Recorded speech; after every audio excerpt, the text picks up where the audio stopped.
시작점은 우리가 지난 네 번째 강의 시간을 통해서 배운 것과 마찬가지로 70의 시작점에서부터 시작하도록 하겠습니다. BC 445년이죠. BC 445년에서 성경에서 그 다음으로 이루어지겠다라고 언급하고 있는 내용은 일곱일이라는 내용인 것입니다. 이 일곱일에 대해서 살펴보게 되면 다니엘서 9장 25절에서 26절 상반절까지의 말씀에서 기록하고 있습니다. 그러므로 너는 깨달아 알지니라. 예루살렘을 중건하라는 영이 날 때부터 기름 부음을 받은 자 곧 왕이 일어나기까지 7일에와 62일에가 지날 것이요. 그때 곤란한 동안에 성이 중건되어 거리와 해자가 이룰 것이며 62일의 후에 기름 부음을 받은 자가 끊어져 없어질 것이며 이렇게 했는데, 여기에서 7일의 때에는 말하자면 시작점 BC 445년부터 7일에 77이 49, 49년이 지난다면 어떠한 일들이 벌어질 것인가 라고 성경이 제시하고 있는 것이냐면, 여기 말씀해 보시면 7일에 그때 곤란한 동안에 성이 중건되어 거리와 해자가 이룰 것이며, 여기서 성이라고 하는 것은 예루살렘 성이었죠. 예루살렘 성이 중건되어서 거리와 해자가 이룬다. 이 말씀은 예루살렘 성의 내부와 외부 전체가 완전히 복구된 때를 말씀하고 있는 것입니다. 실제로 역사상에서 예루살렘 성의 내부와 외부 전체가 완전히 복구된 때는 BC 396년인 것입니다. 그러므로 하나님께서 7일 후에는 이처럼 예루살렘 성의 내부 외부가 완전히 복구되겠다 했는데, 말씀대로 49년 후에 BC 396년에 정확히 예루살렘 성의 모든 것이 복구된 것을 우리가 알 수가 있습니다.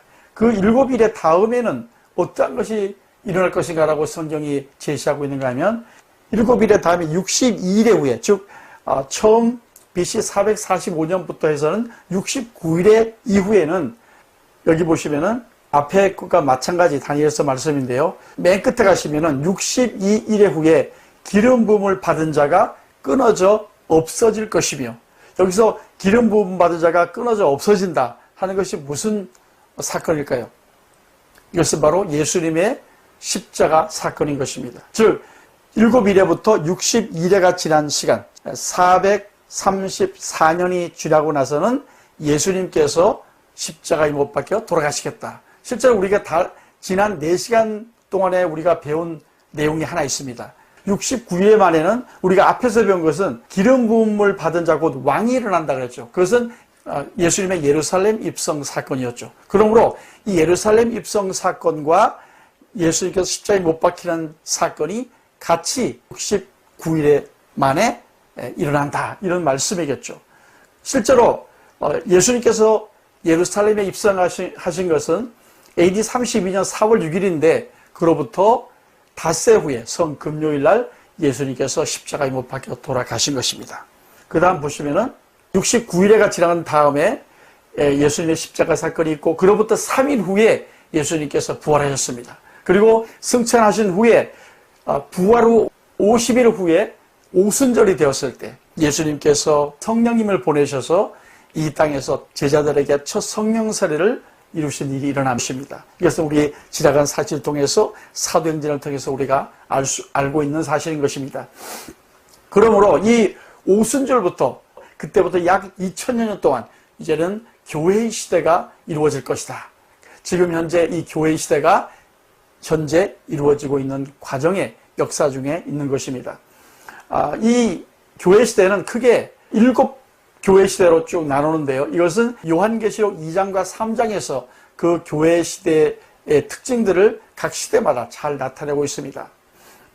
이 7시대는 에베소, 서머나, 버가모, 두가디라, 삿대, 빌라델비아, 라오디게아, 이렇게 7 교회 시대로 나누는데, 제일 첫 번째 교회 시대는 오순절에부터 시작해서 약 100년까지 1세기를 말하는 거겠죠. 그 1세기 동안에를 에베소 교회 시대다 이렇게 말하는데, 그것은 계시록 2장 1절에서 7절 말씀에서 언급을 하고 있는 것입니다. 그 중에서 중요한 말씀, 핵심적인 말씀을 보시면, 그러나 너를 책망할 것이 있나니 너의 처음 사랑을 버렸느니라. 그러니까 이 시대에는 첫사랑이 막 타올랐다가 그 첫사랑이 시들었다는 말씀인 것입니다. 그 내용을 잠깐만 보게 되면 처음에 마가의 다락방에서 제자들에게 첫 성령사가 내려서 첫사랑이 시작되었습니다. 그래서 12제자를 비롯해서 많은 제자들이 각 처에 나가서 이제 복음을 전하다가 그들이 첫 번째로 세운 교회가 공동교회가 바로 예루살렘 교회입니다. 근데 이 예루살렘 교회에 얼마 있지 않아서 핍박이 다가오게 되었습니다. 그 핍박을 통해서 모든 교인들은 안디옥으로 또 소아시아로 로마로 온 유대와 사마리아와 땅끝까지 뿔뿔이 흩어지게 되었습니다. 그러므로 이 흩어지면서 안디옥에 가서는 안디옥 교회를, 소아시아에 가서는 소아시아의 여러 교회들을, 로마까지 가서 교회를 세운 것입니다. 특별히 안디옥 교회에서는 바울의 1차, 2차, 3차 전도여행이 이루어짐으로써 첫사랑이 최고조로 달했습니다.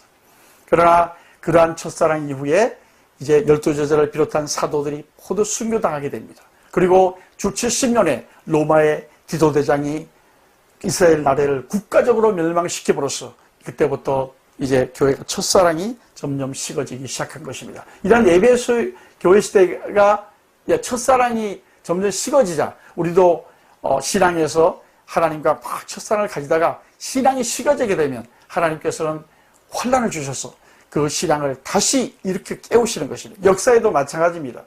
이렇게 느긋한 릴렉스된 에베소 교회에 이렇게 사랑이 식어지자 하나님께서는 서머나 교회 시대를 시작했습니다.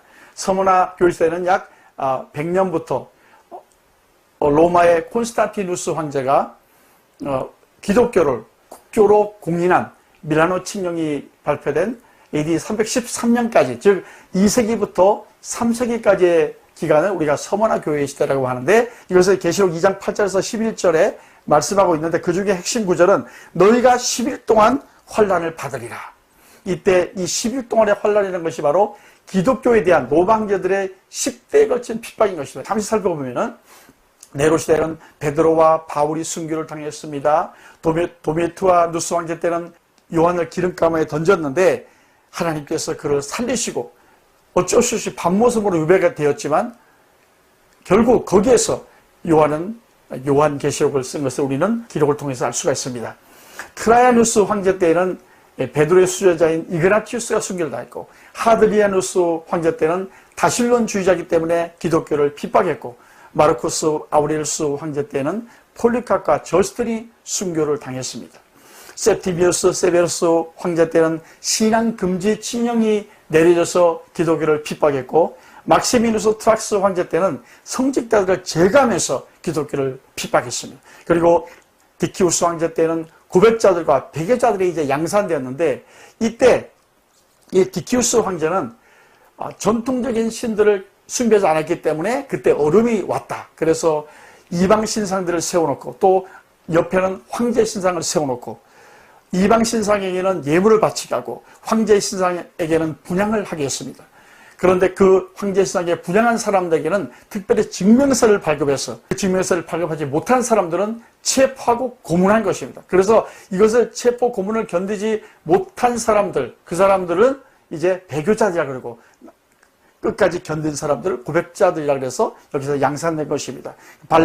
발레리아누스 황제 때는 흉년 질병이 기독교인들 탓이다. 그래서 기독교인들 집회를 금지하고 기독교인들의 토지 재산을 몰수하고 교회 지도자가 처형되고 유배당하기도 한 것입니다.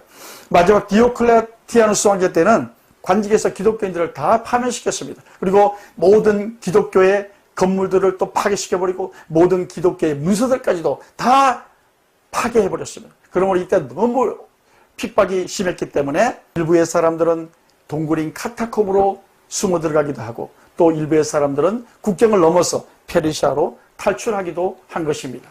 그렇지만 이러한 환난을 통해서 그 신앙은 환난을 이겨내고 결국은 기독교가 로마의 국교로 공인되는 그러한 역사가 일어난 것입니다. 버가모 교회 시대로 가면 이 4세기부터 한 6세기까지 이게 313년부터 교황권의 창시자라고 할 수 있는 그레고리우스 1세 주기년이 바로 AD 590년이거든요. 이 590년까지의 시기를 버가모 교회 시대라고 하는데 계시록 2장 12절에서 17절 말씀에서 언급하고 있습니다. 그 시대 가장 핵심적인 구절은 바로 이것입니다. 내가 어디 사는 것을 내가 아노니 거기는 사단의 위가 있는 데라. 즉 사단의 위가 있는데 교회가 들어가서 거기에서 이방 종교와 혼합되고 결혼했다는 것입니다. 그 과정을 한번 잠시 살펴보게 되면은 이 유래는 노아의 아들들까지 거슬러 올라가게 됩니다. 노아의 아들 중에 셈과 함과 야벳이었습니다. 근데 그 둘째 아들이 함이었는데 그 함의 후손 중에 구스라는 아들이 있었습니다. 구스라는 아들은 세미라미스라는 여자를 취해서 아내로 삼았습니다. 그런데 이 구스라는 사람은 그 아내와 여러 명의 자녀들을 낳고 그냥 아내만 남기고 죽어버리고 말았습니다. 혼자 남게 된 이 세미라미스는 그 구스가 나온 여러 아들들 중에 니무롯이라는 아들을 택해서 또 자기 남편을 삼았습니다. 이 니무롯은 성경에 이 사람에 대해서 나와 있는데 영걸이고 특이한 사냥꾼이고 유명한 사냥꾼이라고 했습니다. 그러면 이 사람은 시날 땅에다가 바벨로니아라는 나라를 건설하고 그때까지 주도국이었던 아수르를 멸망시켰습니다. 그래서 사람들은 이 사람이 메시아가 아니냐, 창세기 3장 15절에서 언급하고 있는 메시아가 아니냐, 그렇습니다. 그러나 그런 메시아가 아니었습니다. 왜냐하면 얼마 후에 그는 하나님을 대적하는 바벨탑을 세웠습니다. 하나님께서 그 하나님을 대적하는 모습을 보시자 그 바벨탑 세우는 것을 막기 위해서 언어를 혼잡시켜서 뿔뿔이 흩어지게 하시고 이 니무롯의 생명까지도 빼앗아 버렸습니다. 다시 혼자 낳게 된 이 니무롯의 아내인 세미라미스는 바벨론 종교를 창설하게 됩니다.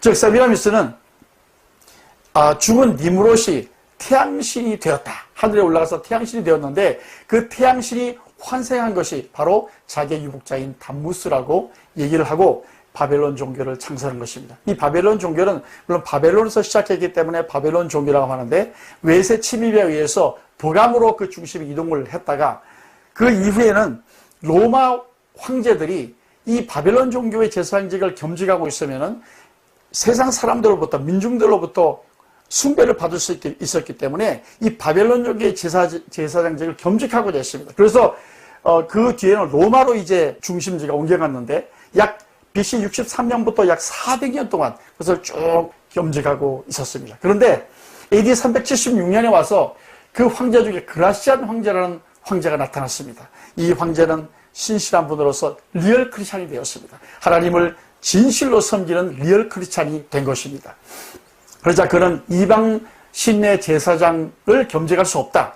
하나님과 이방 신을 같이 내가 섬길 수 없다 해서 그 바벨론 종교의 제사장직을 포기했습니다. 이때부터 정말 이제 다시 그 혼합된 데서 나와서 새로운 종교로 출발할 수 있는 아주 귀한 기회를 맞이했는데 정말 안타까운 일이 발생했습니다.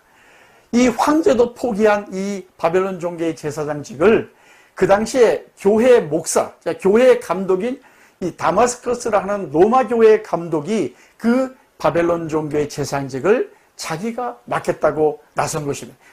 근데 그는 그처럼 그 종교를 대신 맡을 뿐만이 아니라 자기 안에서 이 기독교와 바벨론 종교를 혼합하고자 했습니다. 그가 혼합하고자 하는 그 접점은 성모와 성자 제도였습니다. 즉 바벨론 종교에도 세미라미스라고 하는 성모가 있었고 담무스라는 성자가 있었습니다. 기독교에도 마리아라는 성모가 있었고 또 예수님이라는 성자가 있었습니다. 그러므로 여인이 아들을 안고 있는 한 형상을 만들어서 두 종교를 혼합시키고 결혼시킨 것입니다. 그렇기 때문에 아까 우리가 말씀해봤지만 교회가 사탄의 위가 있는 곳에 거하게 되었다 이렇게 말씀을 하고 있는 것입니다. 이처럼 교회가 사탄의 위에 거하게 됨으로써 혼합되고 이제 결혼하게 되자 그때로부터 약 800년 동안 7세기부터 15세기까지 이 기독교의 중세 암흑기가 도래하게 된 것입니다. 우리는 역사적으로 이것을 우리가 다 알고 있는 사실이죠.